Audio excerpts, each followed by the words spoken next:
You are 12 years old.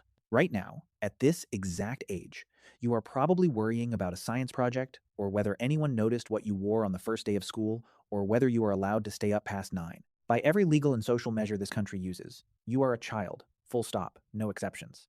Now, push that same 12-year-old body back through time. Not 1 century. 12,000 years. The body does not change.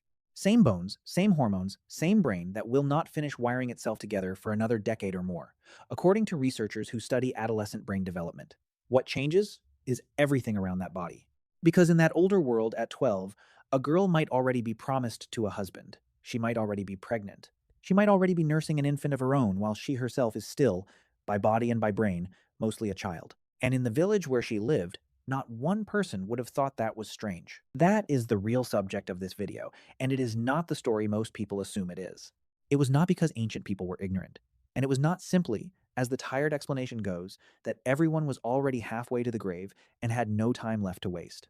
The real explanation runs through the biology of a growing body, the brutal arithmetic of who survived long enough to try again, and a support system built by an entire community that most people have never heard explained.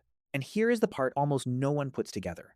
For most of human history, the age at which a person became a parent was not a decision anyone sat down and made. It was the output of a calculation running quietly underneath an entire population, one where waiting could easily be the most dangerous choice a family ever made. If you are the kind of person who likes evidence more than easy answers, this channel builds one investigation like this every week, taking an old human instinct and tracing it all the way to the present day.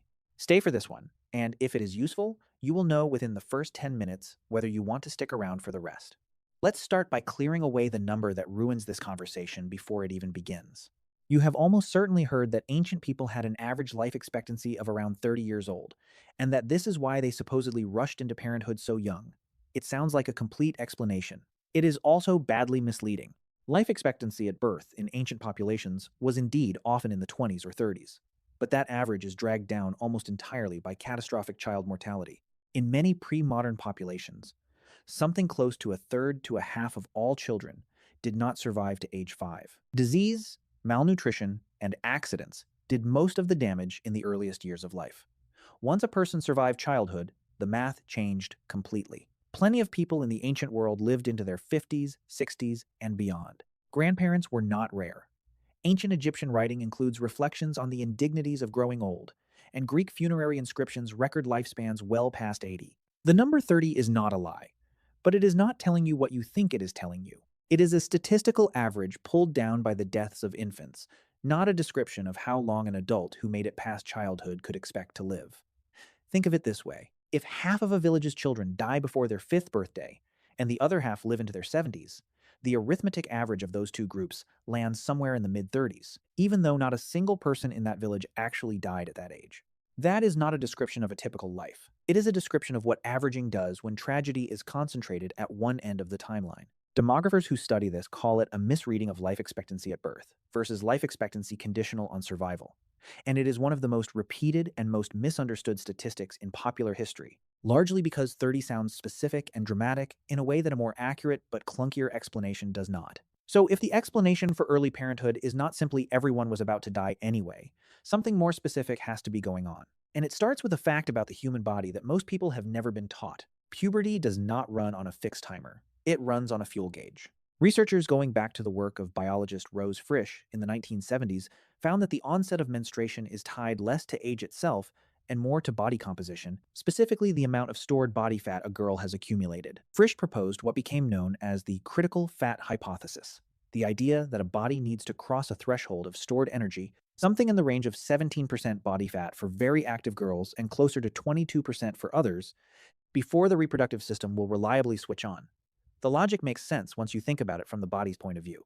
Pregnancy and nursing are enormously expensive in calories. A body that does not yet have the energy reserves to survive that expense delays the whole process as a kind of built-in insurance policy. The underlying logic is closer to resource accounting than most people expect from something as intimate as puberty. A body burns an enormous number of calories to build and sustain a fetus, and then more still to produce milk for a nursing infant afterward. A body that has not banked enough fat to cover that cost is, In a very real physiological sense, gambling with its own survival if it tries anyway. So, the reproductive system waits. It monitors incoming energy the way a thermostat monitors temperature, and it only switches on once the numbers look survivable. This single mechanism explains something that otherwise looks contradictory. In the mid 1800s, in parts of industrialized Europe, the average age of first menstruation was closer to 17. By the middle of the 20th century, in the same regions, it had fallen to under 13. Nothing changed in human genetics over that span of a little more than 100 years. What changed was food. Steadier, richer, more reliable nutrition pushed puberty earlier because the fuel gauge started filling up faster. Cities like Shanghai recorded average menarche age falling from around 17 and a half for girls born in the 1940s to about 14. For girls born in the 1990s, a shift of roughly 7/10 of a year every decade. So puberty age itself has never been a fixed biological constant for our species. It moves with nutrition, and it always has. That single fact rewrites the entire question of ancient parenthood, because it means the age at which someone's body became capable of pregnancy was never uniform across history. It depended entirely on how well fed that specific population happened to be. Which brings us to law, because biology only tells you when a body could become a parent. It does not tell you when a society expected it to. Ancient Rome gives us one of the clearest examples on record, because Roman law explicitly set the minimum legal age of marriage at 12 for girls and 14 for boys. That number, 12, was written directly into Roman legal codes. But historians studying this period disagree sharply about how often that legal minimum reflected the typical experience. Some scholars, following what is sometimes called the Mediterranean model, argue that most Roman women, outside of the wealthiest elite families, typically married closer to 18. That estimate comes largely from a remarkable source: hundreds of household census returns preserved on papyrus from Roman Egypt, painstakingly reconstructed by historians using modern demographic methods. Those records suggest that everyday marriage ages skewed later than the legal minimum would suggest, while elite literary sources, which tend to describe aristocratic families arranging strategic unions, skew younger. In other words, the honest answer is that there was no single Roman experience. A senator's daughter and a farmer's daughter in the same empire, in the same century, could face completely different expectations. The law set a floor, it did not set a norm. And that distinction matters, because it tells you that even in a single, well-documented ancient civilization, early marriage was not universal.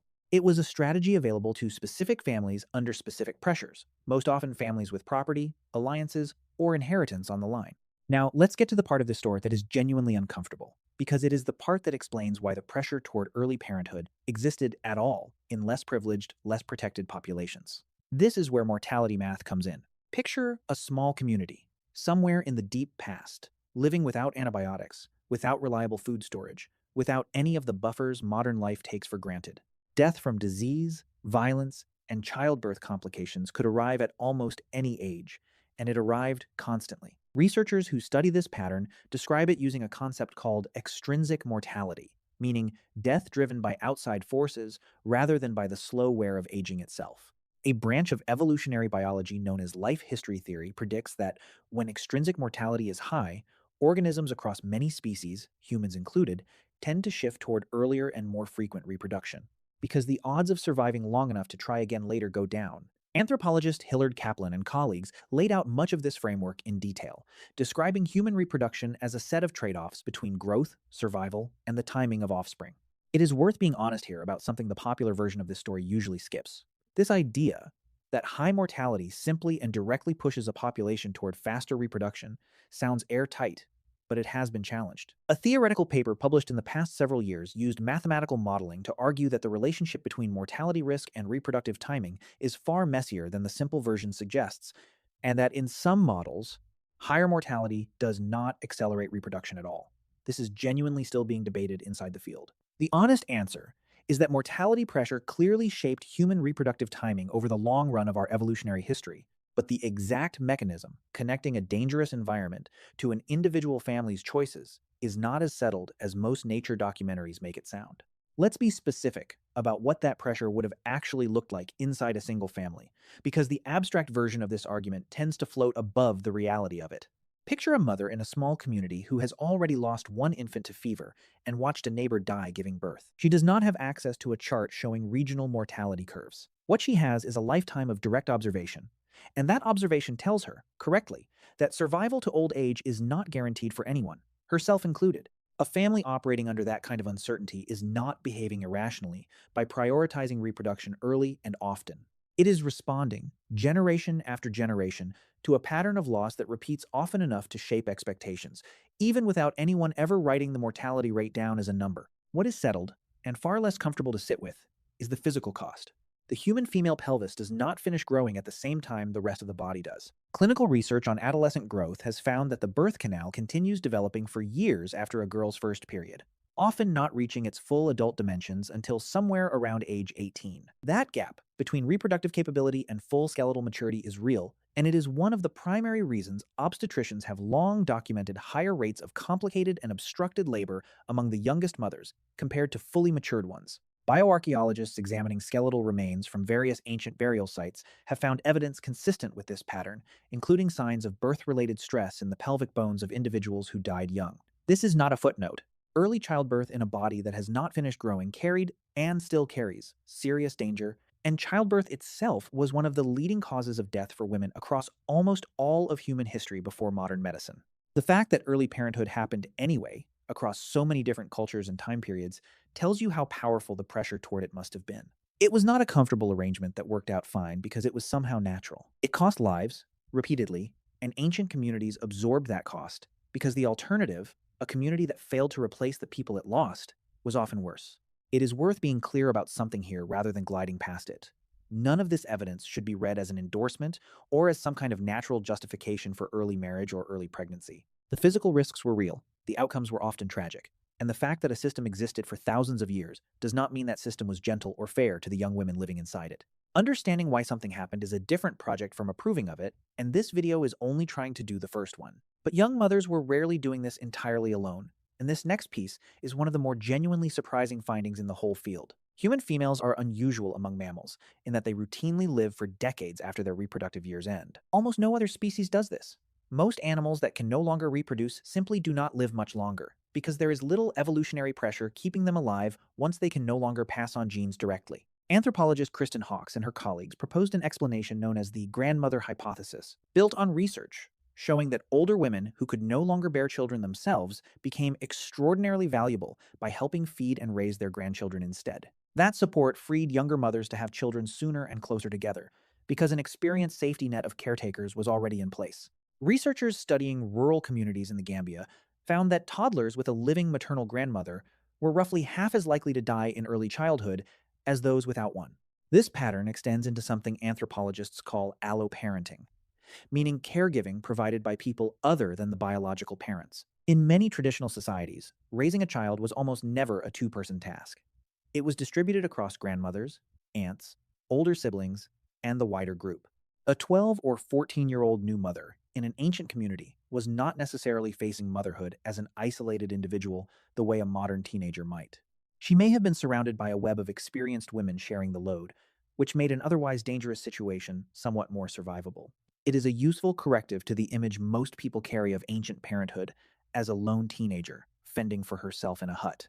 The more accurate picture, in many of these societies, looks closer to a small, standing childcare workforce, unpaid and informal, but real, built directly into the structure of daily life. Here is where the story gets genuinely more complicated than the title of this video might suggest, and it is worth sitting with, because it undercuts the assumption that every ancient person had children at 12. When anthropologists study modern hunter-gatherer and foraging populations, groups that offer researchers a rough working model for how many ancient humans likely lived before farming took hold, the data does not show universally young motherhood at all. Across multiple studies of forager populations, the average age at first birth clusters closer to 18 or 19, sometimes later. Among the Kung of southern Africa, researchers have documented an average age at first birth closer to 21, with menarche itself arriving around 16 and several years of reduced fertility following before a first pregnancy typically occurred, a delay researchers attribute partly to adolescent subfecundity, the irregular and often non-ovulatory cycles that frequently follow the start of menstruation. Among the Hadza of Tanzania, a foraging population whose demography has been studied closely for decades, researchers have recorded a mean maternal age of childbearing around 30, a figure that averages across a woman's entire reproductive life, rather than measuring only her first pregnancy, but one that still makes the same basic point. Motherhood in that population was not concentrated in early adolescence. That means the picture of universal 12-year-old motherhood does not hold up well for populations living by hunting and gathering, which represents the vast majority of human history by sheer duration. The pattern of very early marriage and childbirth appears far more strongly tied to settled, stratified, agricultural, and urban societies, places like Rome, where property, inheritance, and family alliances created direct incentives for elite families to marry daughters off as early as legally and biologically possible. Agriculture, in other words, may have actually pushed some populations toward younger marriage even as it introduced new health burdens, while many foraging societies, shaped by different pressures, tended to wait considerably longer. So the honest answer to why ancient humans had children at 12 is not a single answer at all. It depends enormously on which ancient humans, living under which economic system, facing which specific set of pressures. There is one more piece of this that connects directly to right now, and it is the part that makes this more than a history lesson. Remember that fuel gauge mechanism, the one Rose Frisch identified, where puberty arrives once a body crosses a threshold of stored energy. That mechanism did not stop working when history became modern. It is still running, quietly, inside American children today. Researchers tracking menarche age across recent decades have continued to document a gradual downward trend in parts of the United States. And public health researchers have pointed to rising childhood body weight as one plausible contributing factor, alongside other environmental influences that are still being studied and are not fully settled. The same biological lever that once pushed a malnourished medieval peasant girl's first period back to 16 or 17 is, under different conditions, nudging some children's bodies toward puberty earlier today. It is a strange thing to realize that an instinct shaped across hundreds of thousands of years of scarcity is still quietly active underneath modern American childhood, just responding to abundance instead of famine. The equation has not disappeared. It has simply been fed different numbers. This is worth sitting with for a moment, because it reframes the whole video. The mechanism that once forced a malnourished ancient girl's body to delay puberty for years, and the mechanism that can nudge a well-fed modern child's body toward puberty earlier than her parents experienced it, are the same mechanism, running on the same ancient logic, just fed opposite inputs. Nothing about the biology is new. Only the environment surrounding it has changed, and changed fast enough that the body has not had time to adjust its expectations. That is a pattern worth remembering well beyond this one topic. An instinct built for scarcity does not simply switch off once scarcity disappears. It keeps running, quietly, underneath a world it was never designed for. So where does that leave the honest answer to this video's question? Ancient humans did not have children at 12 because they were ignorant. And they did not have children at 12 simply because everyone was about to die anyway. The real answer is a tangle of biology that responded directly to nutrition, legal, and cultural systems that treated bodily readiness as social readiness, a brutal mortality calculation that rewarded early and repeated reproduction in dangerous environments, a support network of grandmothers and extended kin that made early motherhood somewhat more survivable, and a pattern that, contrary to the simplest version of this story, was never universal in the first place. Foragers often waited. Farmers and city dwellers, especially the wealthy ones, often did not. The gap between what most people assume about ancient parenthood and what the evidence actually shows is not a small gap. It is the difference between a species making one lazy choice out of ignorance and a species running a precise, brutal, and remarkably adaptive calculation under conditions almost no one alive in America today has ever had to face. The papyrus census records from Roman Egypt that helped uncover part of this story are still sitting in archives, nearly 2,000 years after a scribe first wrote a household's ages onto them in ink. Somewhere in that stack of names is a 12-year-old girl whose real life we will never fully know, only the brutal and remarkable calculation her world ran on her behalf. That calculation is not something our species left behind by accident. It is something we escaped, slowly, deliberately, and only very recently, by building a world stable enough that a 12-year-old could finally be allowed to just be 12.